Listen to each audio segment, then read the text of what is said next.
आयुष्मान भारत योजना में लाभार्थी बनाया जाएगा। लेकिन बहुत ही दुख के साथ कल प्रधानमंत्री जी ने भी अपनी वेदना व्यक्त करते हुए ये साझा करा कि देश के प्रधान सेवक वेस्ट बंगाल और दिल्ली के बड़े बुजुर्गों की सेवा नहीं कर पाएंगे। वो इसलिए क्योंकि ये दोनों राज्य सरकारें द्वेष की राजनीति करते हैं। माननीय अरविंद केजरीवाल जी ने एक बहाना बनाया है दिल्ली में आयुष्मान भारत योजना ना लागू करने के लिए। वो हमेशा अपने दिल्ली के हेल्थ मॉडल का बड़ा बखान करते हैं। तो उस हेल्थ मॉडल की कुछ वास्तविकता, कुछ सच्चाई आपके समक्ष रखना चाहूंगी। सितंबर 2023 को दिल्ली का एक नागरिक जिसको हिप रिप्लेसमेंट सर्जरी की जरूरत थी, उसने दिल्ली सरकार, आम आदमी पार्टी सरकार से आर्थिक मदद मांगी, लेकिन उसकी गुहार किसी ने नहीं सुनी। इसलिए वो दिल्ली हाईकोर्ट जाते हैं। दिल्ली हाईकोर्ट उनकी उस याचिका को एक PIL में तब्दील करते हैं और वहां पर एक अमाइकस क्यूरी को अपॉइंट करते हैं, यानी कि एक कोर्ट अपॉइंटेड लॉयर वहां पर बनाए जाते हैं।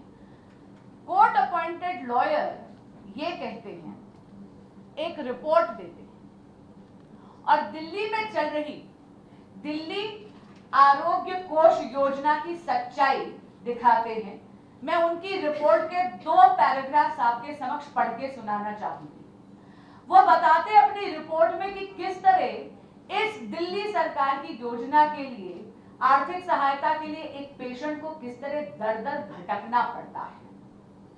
In the facts of the case, it can be seen that the process of procuring financial assistance under Delhi Arogya Kosh scheme of government of NCT of Delhi is extremely harassing for the patients, since they are made to run from pillar to post in order to obtain various certificates from various authorities even before they could submit their application to the patient welfare cell of Directorate of Health Services under the government of NCT of Delhi.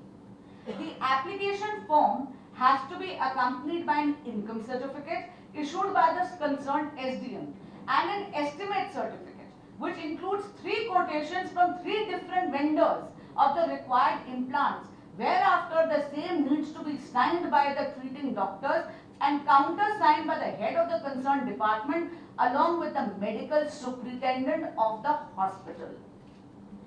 इसी तरह आपको याद होगा कि इस particular case में Delhi high court ने यह गंभीर स्थिति देखते हुए कमेटी का गठन करा था।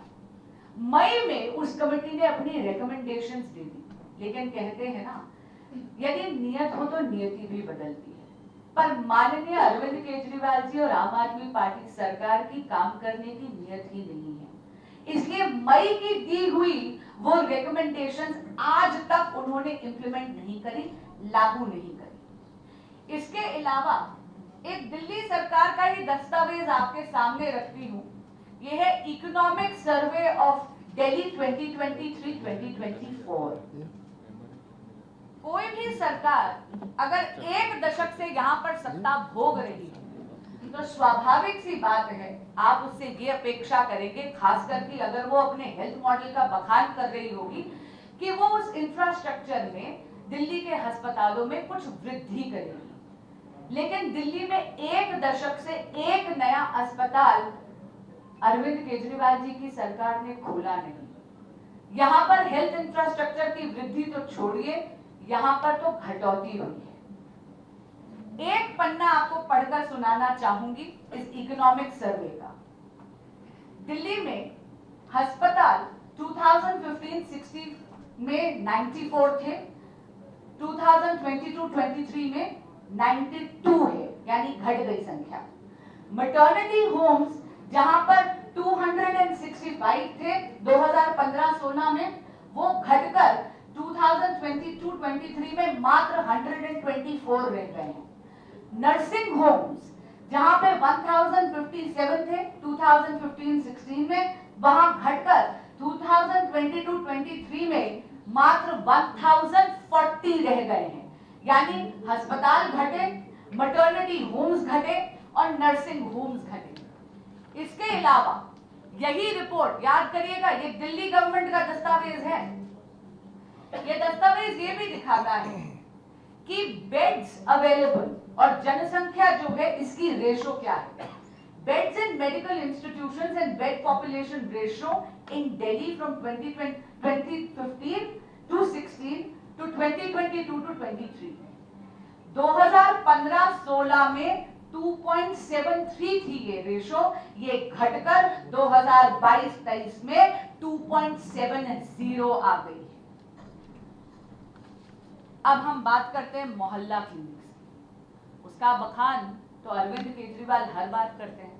सबसे पहले तो मोहल्ला क्लिनिक्स गंभीर रोगों के लिए नहीं है। एक बैंडेड लगा के फ्रैक्चर ठीक नहीं होता, ये बात माननीय केजरीवाल जी को माननी पड़ेगी। मैं पूछना चाहती हूँ कि मोहल्ला क्लिनिक्स में आधे से ज्यादा पे तो ताला लगा हुआ है। कोविड के समय जब जनता को उनकी सबसे ज्यादा जरूरत थी तो मोहल्ला क्लिनिक्स में मोटे मोटे ताले लगे थे। उसके अलावा मोहल्ला क्लिनिक्स में गोस्ट पेशेंट्स बनाए जाते हैं, यानी फर्जी पेशेंट बनाए जाते हैं। वहां पर नकली और फर्जी पैथोलॉजिकल टेस्ट्स होते हैं। वहां पर आपको डॉक्टर नहीं देखता, एडमिनिस्ट्रेटिव स्टाफ ही आपको पर्ची लिखकर दे देता है दवाई की। ये सारी के सारे बातें जो मैं बोल रही हूँ ये अपने मन से मनगढ़ंत नहीं बोल रही, ये सीएजी की रिपोर्ट है जो फरवरी 2024 में उन्होंने पेश करी थी। और आपको याद होगा मेडिसिन प्रोक्योरमेंट स्कैम भी अरविंद केजरीवाल जी की सरकार ने करा है, जहां पर यह पता चला था कि घटिया गुणवत्ता की दवाइयां अरविंद केजरीवाल जी अपने दिल्ली के मोहल्ला क्लिनिक्स और दिल्ली के अस्पतालों में दे रहे हैं। यानी दिल्ली वासियों का स्वास्थ्य अरविंद केजरीवाल जी की राजनीति का मोहरा बन गया है। लेकिन अब नहीं, हम सब ने अपने चुनाव प्रचार में जनता से ये वादा करा था कि आयुष्मान भारत योजना से हम दिल्ली की जनता को वंचित नहीं रखेंगे, उनको ऐसा वंचित नहीं रहने देंगे। अरविंद केजरीवाल जी की भेदभाव की राजनीति हम नहीं चलने देंगे, इसके लिए चाहे हम अदालत का दरवाजा ही क्यों ना खटखटाना पड़े। तो अरविंद केजरीवाल जी के अन्याय के खिलाफ दिल्ली के 7 सांसद अब न्यायालय जा रहे हैं और दिल्ली की जनता की पुरजोर आवाज बनकर ये मांग कर रहे हैं कि दिल्ली में भी आयुष्मान भारत लागू हो।